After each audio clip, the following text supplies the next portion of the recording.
All right, hey, what's up, everybody? I'm here with the Sways, right? Wrestling, super fan. You want to explain to everybody listening a little bit about yourself? I know you've been heavily involved for a very long time. So, Man, thanks for having me, Colby. It's been a hot minute. I know you and I are both from that same kind of area of Kansas too. I grew up in Chapman, Kansas, and then I did coaching collegiately at both Neosho County Community College for 3 years. I was 2 years at Concordia University up in Seward, Nebraska, as well as coaching stops at Columbus High School in Kansas as an assistant, and then head coach at Iola, way down the southeast part of the state. But up in Nebraska now, do a lot of play-by-play for many colleges now, and just do a lot of the wrestling stuff for a nice therapeutic fun. yeah. Well, man, I have to say you do make the events really fun. I mean, entertaining. That broadcast, it's a different, element completely than, some of them are muted, some of them you can't even tell what's going on. And so it just adds like a really awesome dynamic. And, Division One's most readily digestible product. Everybody can kind of see and pay attention. And, but you've really kind of followed wrestling at every level. So, I really the goal and the intent of this, both of us being from Kansas, it's a really unique, special thing that we get to host a championship level event. There's the District 2 championships, uh, going on this weekend in Mulvane, right down the road. So if you or your families are doing the Friday evening weigh-ins, or you guys are getting in early, have a chance to check out some really, really awesome wrestling, especially Friday night, right? You get your quarterfinal blood round stuff. So really just wanted to take a quick peek at this schedule going on Thursday through Saturday, culminating with the finals Saturday evening at 7 p.m. And for those of you that don't follow a lot of NAIA, it's changed so much over the years. It's a pretty tough stinking tournament. I don't know what your thoughts are on it, but arguably, man, the one of the maybe the second toughest national tournaments in college wrestling. So everybody that might cause a little divide, but it protects making sure the best wrestlers get to the tournament with the wild card process. Even if you're down a weight on a program, you don't take it. So you're getting the 12 best wrestlers conceivably from every program in the country. So I think it's a unique dynamic. Yeah, and that's something that a lot of people don't realize. I know, especially having recruited in the NAIA, you get north of, or you get past Ohio, you go Pennsylvania north, they really don't know what the NAIA is. I remember being out at Virginia Beach and you're recruiting for the NAIA, and they ask you, is it Division two? Is it Right. Division three? No, it's its own entity. And the thing I think that's beautiful about the NAIA is a lot of times, in my opinion, your retention is phenomenal because there is the 12 guy, look, where individuals not familiar, you have your 10 weight classes, but you could double up in weights. And if you just want to double up in 6 weights and take those 12 guys, that's fine. If you don't have a 125, 133, it really helps, especially teams that, and unfortunately, we still see it where in the NAI duels are not always the best thing, especially when we're saying, oh, you have to do duels. There's a lot of teams that struggle to fill 10 weight classes. And so at the tournament level, it really helps open stuff up. And there are some schools, and we've seen it before, where they might even have 2 guys battling it out for the national title. So Absolutely. In the my last year competing, I think starting at my weight 157 all the way through 285 it was like a duel against Grandview, right? And yeah, weights they so you get some hammers, you get some guys that maybe you hadn't heard of in a couple years, like Andrew Long a couple years back, didn't get a wrestle national tournament, but Division One, multiple time All-American, wrestled for Kale. It's like, hey, where'd that guy go? Pops up, wins Midlands, all kinds of stuff. So there's some hammers down at this level. So next, just kind of want to check out the preliminary brackets. These are subject to change, like injury, sickness, somebody missed weight, but these will get locked in Thursday. But for now, best that we got kind of going for us. And so we're really just gonna maybe highlight maybe some key matches here. Make sure that we're all good to go. And like I said, hey, we're two amateurs. At least myself, I'm an amateur. We're just trying to, do our best to grow wrestling here. And Yep, recording and good. So I just want to make sure we're not, no hiccups on my end. So, man, I'll let you kind of take off here. Is there anything that kind of jumps out to you here at 125? Looking around, you get some buys and stuff early. I'm really going to focus in on there's a second round potential matchup. Now, I want to say potential because as well as I do, anytime you come to these, there's some big upsets even early on. We've had it to where the number one guy in the whole bracket has lost early. I am really keyed on whoever wins out of that Jack Ilar of Eastern Oregon and Leland Campa Reinhardt against Brody G of St. Mary's. Let me say this first of all. You got guys from two different coasts dueling or meeting up first round. So they may not have seen each other anywhere unless they both were at like Missouri Valley Invitational, which is kind of a preview of this tournament. But, Ilar could be very dangerous, but Camp out of 6, anytime I look at seedings for the most part, I'm going to go higher seed. Yeah. Anybody who's seen Brody G wrestle though, he's an All-American from a year ago. He took 7th. Now, granted, he was the 4th seed, so some might say, well, he underperformed. Well, I don't know. This is a guy that's very dangerous, and he's also a guy that puts up big points. And with the way that scoring is now, to where you have 3-point takedowns and 4-point near falls, Yeah. this is a guy I would not want any time on the clock against because he's going to deck you. He's a pinner for sure. So this is a conference I coached in for 6 years. Obviously, been competing against him for 3 years. He's been dangerous the whole time. And honestly, he kind of fell, victim to a similar situation. I think he had the kid from Menlo that was wrestled at Rutgers a few years back, Oh, right? yeah, yep. And that's who clipped him early on the front side. But Brody's got a win over Marsman, last year. I mean, he's beaten a lot of guys in this bracket, and it's, if anything, that's probably maybe the most exciting quarterfinal. All right, so like we can stray away from predictions, whatever. But I mean, if I had to pick, I mean, you talked about it a little bit earlier in terms of teammates wrestling. Gabe Gonzalez is freaking good, man. Like as a 3 seed, like he just passes that eye test. Really curious, to that matchup. But I mean, he has wins over Cruz from Iowa, and a lot of guys are gonna be wrestling in the Big Tens. Like, he's a hammer and he's young, and Reeves is, he was upset last year. Where's that Indiana? So he's on the opposite side, right? So man, that Yeah. bottom side's pretty freaking stacked. So, but 25 man, always entertaining weight, right? Yeah, yeah, and something else that I remember when you won your title there in Topeka that we didn't have a 3-day NAIA tournament. No, Um it's a and it's so yeah, so that's something else that adds into the mystique of this is who's controlling their weight.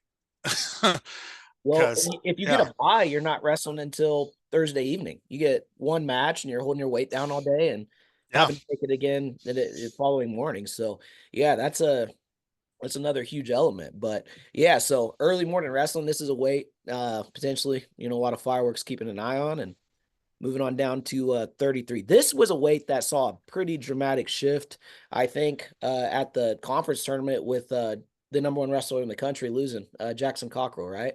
yes, yes. And so it kind of throws everything into a bit of a funk because now Cockrell's on the top side Right. and Chavez goes to number 1.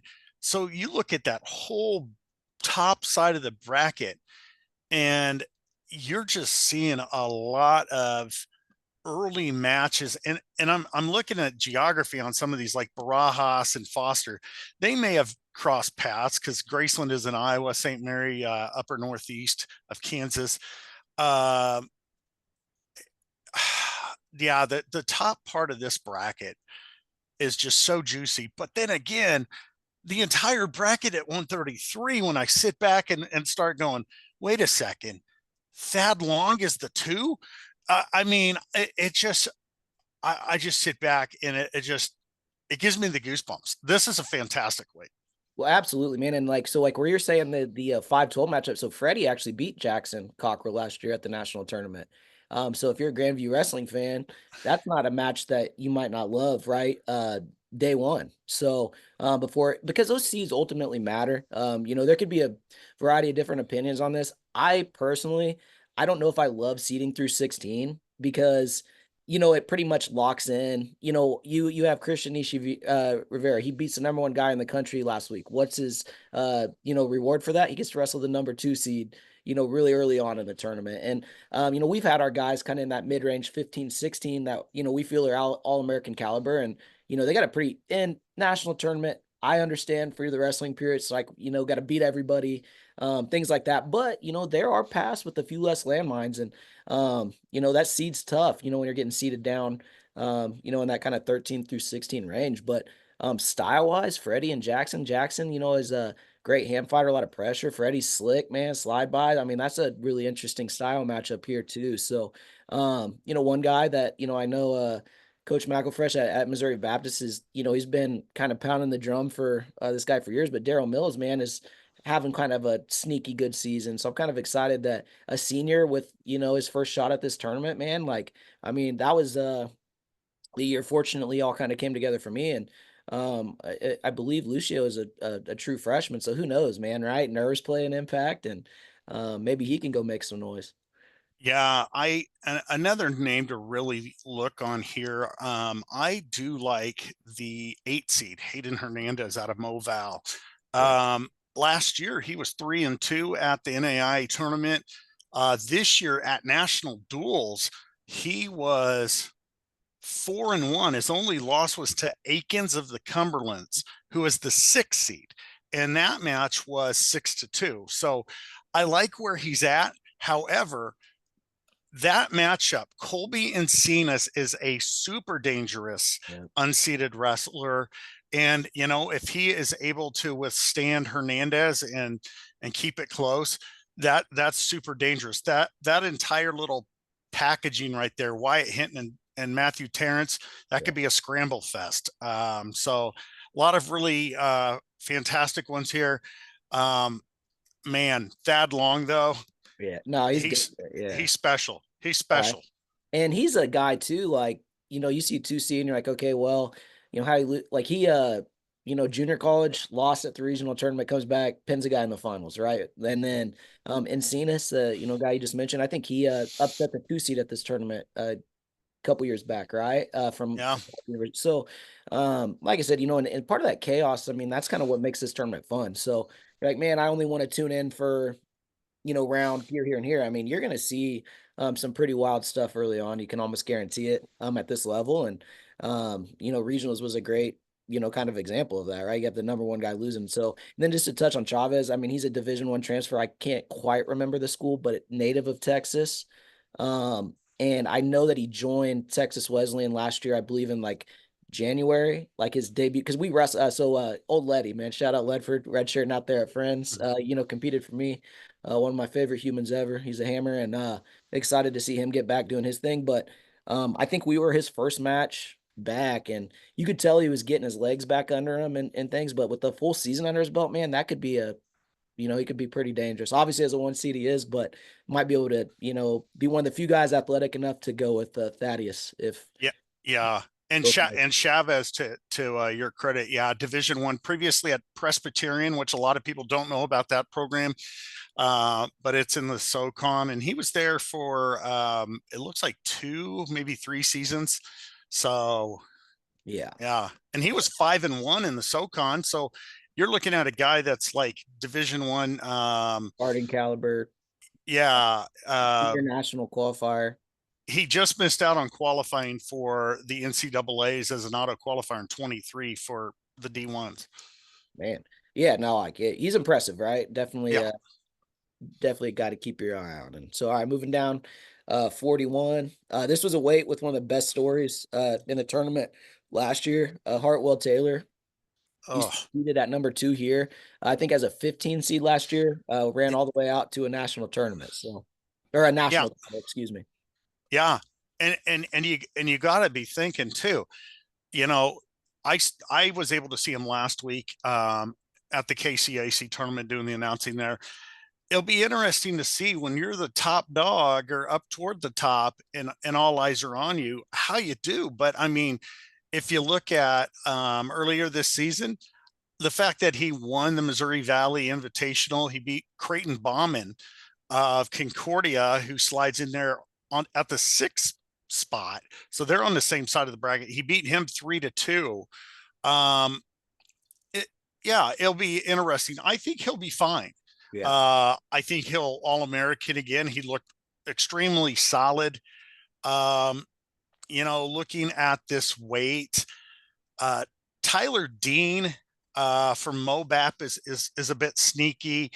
I think there's some other ones too that just catch my eye. A lot of people don't know about Edric Nortje of Dakota or Dickinson State. Previously was at Hastings, but he's like was a South Africa junior world team member. So he's good. Like you better do a clean shot. Otherwise he's going to whizzer the hell out of you and reverse you and make your life miserable. Cade Mannion out of the Sooner though, too. That dude he's solid. So, there's a lot of different people in there. I think Jared Din of Cumberland drawing Zach Zytek is not the best feel as a seated guy, Yeah. but I think a lot of these guys, I think most of the seeds will hold up Yeah. at this weight, but it'll definitely get interesting come the quarters. Yeah, there's a couple good early ones here too, like where you mentioned Cade Mannion. He's another guy that I think he started his career at Little Rock and came back from the Edmond, Oklahoma area. But he was a 6A state champ in Oklahoma. I mean those guys you're winning that tournament, you're pretty freaking good. And I think he's a three, maybe potentially going for his fourth All-American status this year, right? And so I mean he's a hammer. He's a guy to watch. I wouldn't be surprised if the dust settles and he's a guy that ends up on top. So and then I think Hudson and Hartwell, I think that might be even a rematch of last year's semifinal match. I think potentially. I think Hudson came in as like a wild card and that bracket blew up pretty good. You might have that available. And if I'm wrong, could totally I'm be. I'm looking. Hudson and Taylor, it sure was. Hartwell beat them 4-2, and Yeah. that was with Hudson being unseated, Yeah.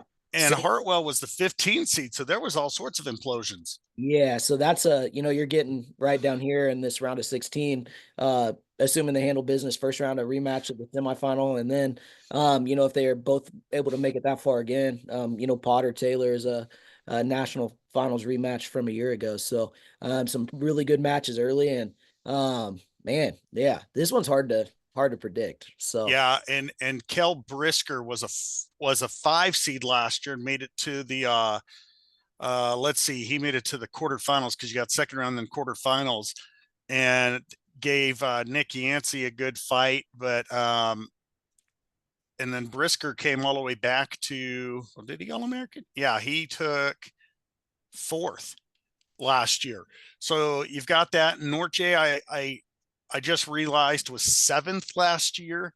yeah. So as a 9, he's pretty dangerous in there. Yeah. Um, Yeah, you're wrestling what? So I mean, if C's were to hold, I mean, you're wrestling all Americans at in the quarters, almost in every quarter, yeah, before even your place, and so or returning all Americans, I should say. So yeah, yeah, no, this might be one of the deeper weights in the tournament. That's for yeah. Because yeah, Mannion was All American last year at taking 5th. sheesh. So I mean, you're looking All American and Mannion and Nortje and Yep. Brisker, and then where's Hudson's on the bottom, but he was an All American. Yep. So I mean, oof, I don't oof, know if oof, oof. I don't know if Bot did Creighton All American. If he didn't, he was a multiple time junior college All American.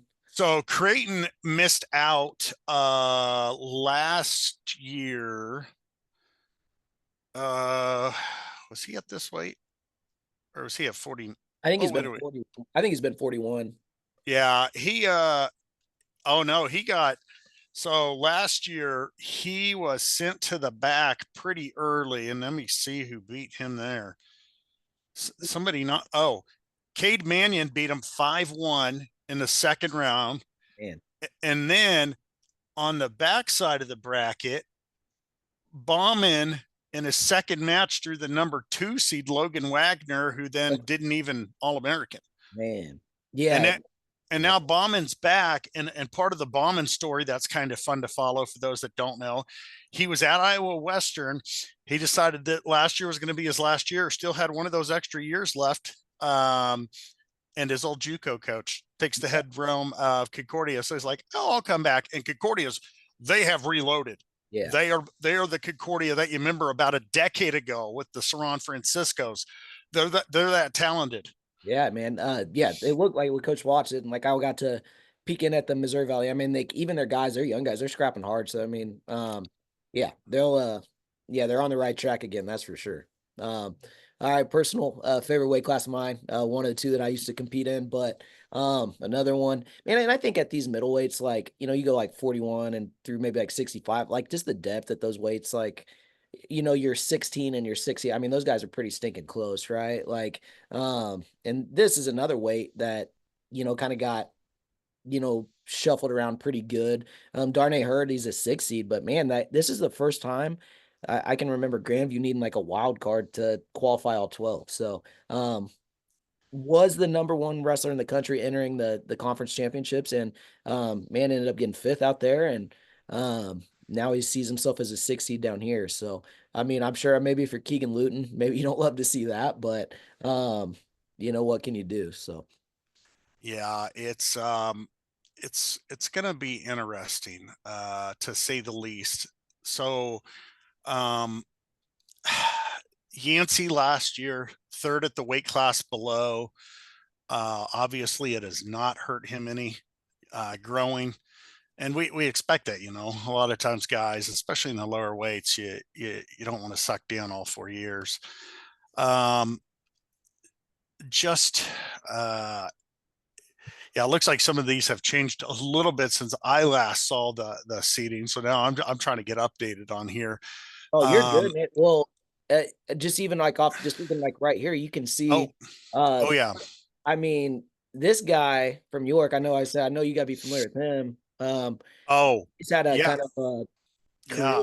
plagued by some injuries, but he can go. He's a pinner. Like he can mess somebody's weekend up a little bit, I think. I will tell you this much. I gave him a 5 right before the KCAC, and my hand about ended up on the floor. Good thing I wasn't a leper. It Right. was He's intense. Yeah. He is really intense, and he's going to come at you. The thing is, though, he's wrestling a Grandview kid. Yeah. Okay, Grandview kid. Now, here's the thing. Look at their singlet. There's some kids that get this phobia about them. You're wrestling certain schools, it just happens. But then you also see some of these kids at opens, and you're like, oh, did Yeah. they buy the jersey in the gift shop? That's not going to be the thing here in the national championship. I do I it, the bracket did not change. What I failed to realize is this: Darnay Hurd of Grandview at the 6th seed. Yeah. That first opponent, Griffin, was previously ranked 9th in the country. He That's a had first round matchup. right. Yeah. I think he was Oh, and I could totally be wrong, but he was, gosh dang, I think he might have even been the 1 seed at the AAC championship. And then that bracket, Life shuffled some things around late. So they entered Gold, went up from 41. He's a 14 seed. And then they put Minor in from Life. And I want to say Griffin was the 1 seed potentially there. that might be right. But either way, right? Like, I mean, that's a loaded conference. You see, I mean, Chris Kelly was a top 10 guy that had to get a wild card, and he's wrestling Lent first round. So that's going to be, like this is a weight, like I said, man, like the numbers, I mean, you can kind of throw them aside. Big matchup potentially early between Life and Grandview here. Yeah, Gold's got a pretty Oh, tough seed, but man, like you look at Luton, man, and that's like as a 3 seed. I mean, you're wrestling a guy that, I mean, I'm pretty sure Gold was, I know he was an All-American for Kaiser. Can't remember if he's a national finalist quite off the top of my head, but I mean, he's, pretty dang tough. And, you talked about that weight cutting element, and he's coming up a weight. You would conceivably think he won't be feeling it, hopefully a whole lot, right? Yeah. Taking a shift up late, but I mean, that's a tough freaking path, man. You look at, top 10 guy, number one seed in the country, former All-American, slash, I want to say national finalist for them, and then, like another two-time All-American in Wooten. So, that quarter, man, is freaking pretty gnarly. Well, and I just realized too, another matchup. Now, again, this is if he wins the first one. If Alex Pena beats Slatoff of Baker first round, Yeah. you have a matchup between Pena and Chu. Both of them last year at different weights were blood round guys. Yeah.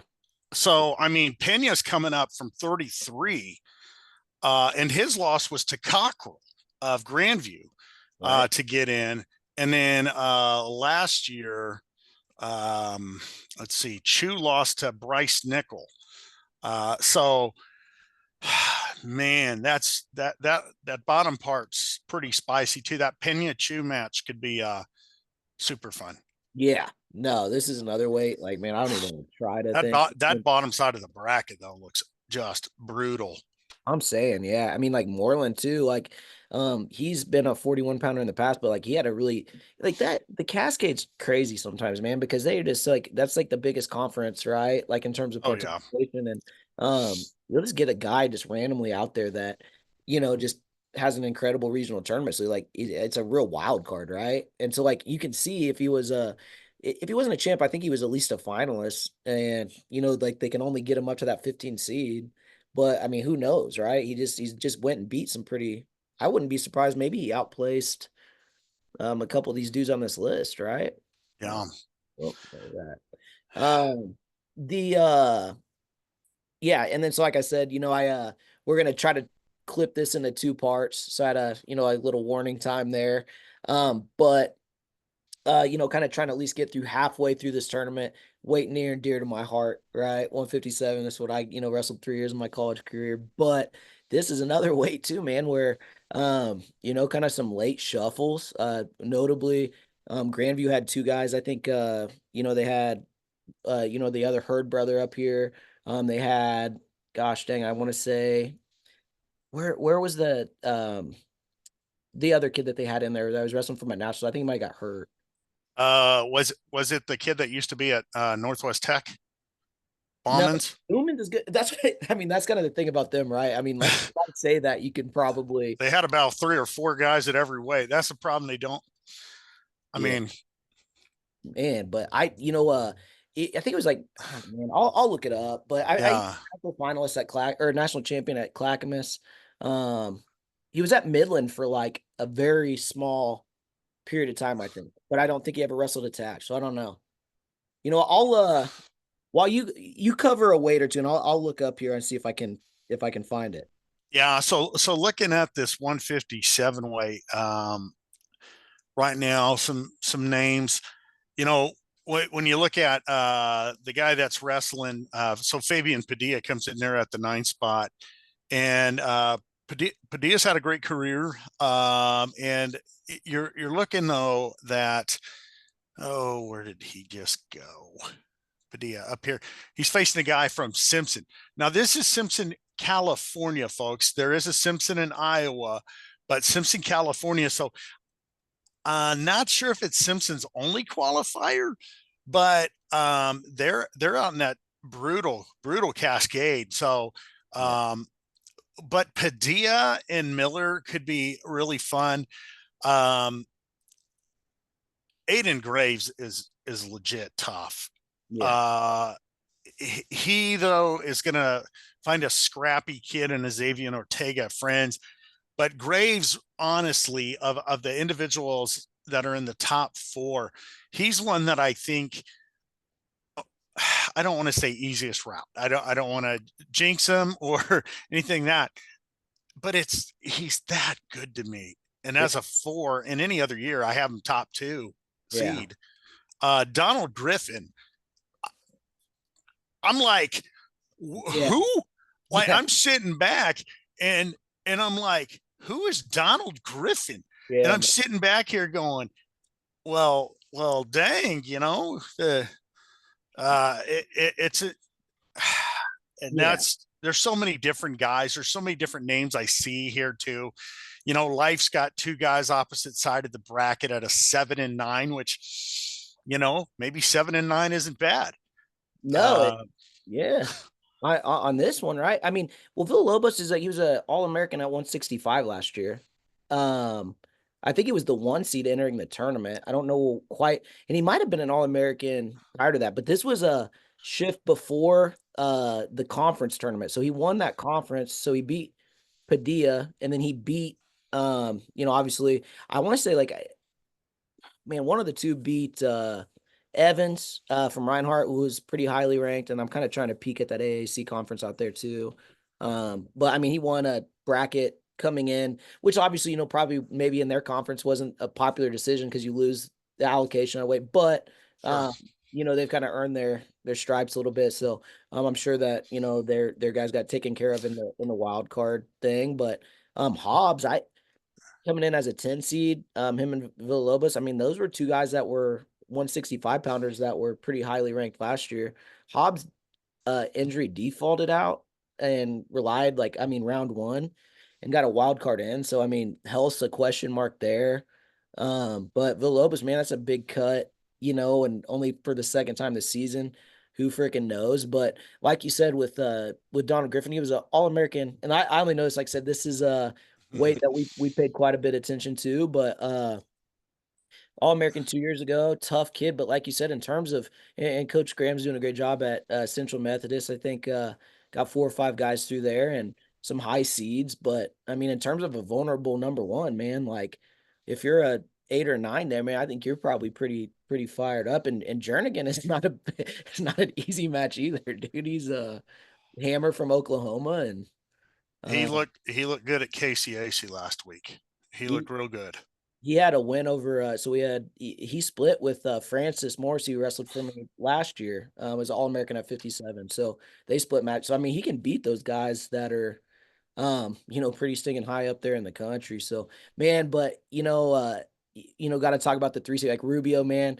Like as a just wrestling fan and somebody that's like felt that getting second twice, right? And being a senior, I mean, I'd love to see him find a way to maybe get it done here, and just because, like I said, man, that's a tough, a date and fix deal, right? So.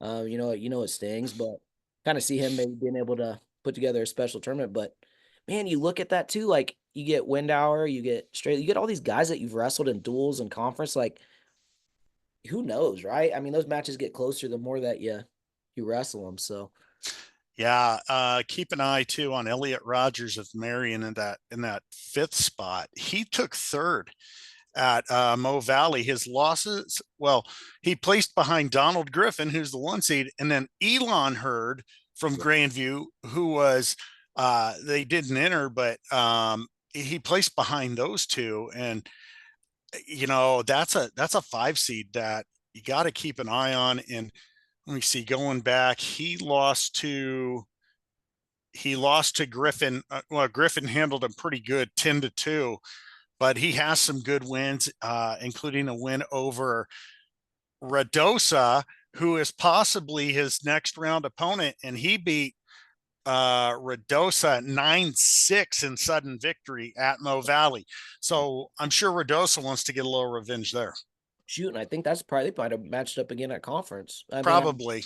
guessing that Rogers got him, but no, man, yeah, like it and it's not supposed to be easy, but this is team race wise, like I don't know, probably didn't touch on a ton, but I mean, like this is historically, and you hope it's closer, but if history says right, kind of comes down as 2 team race, um, maybe right, that hasn't been the Maybe. case each time, but with some late curveballs, man, I think it got a little bit more realistic for life with, and we'll cover it in part two, but talking about, Greg Hagan and, you had one seeds that they kind of didn't enter, this was one of those weights and, got clipped in a few spots at 49 and 80, places that they probably felt pretty good about that, you had a little bit more of a question mark now. So between Life and Grandview, but this is a weight where Life has 2 entrants and Grandview has none.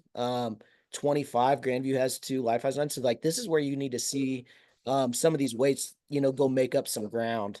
Um, in that team race, right? So got to make sure Yeah. you're scoring some points. But Oh, absolutely.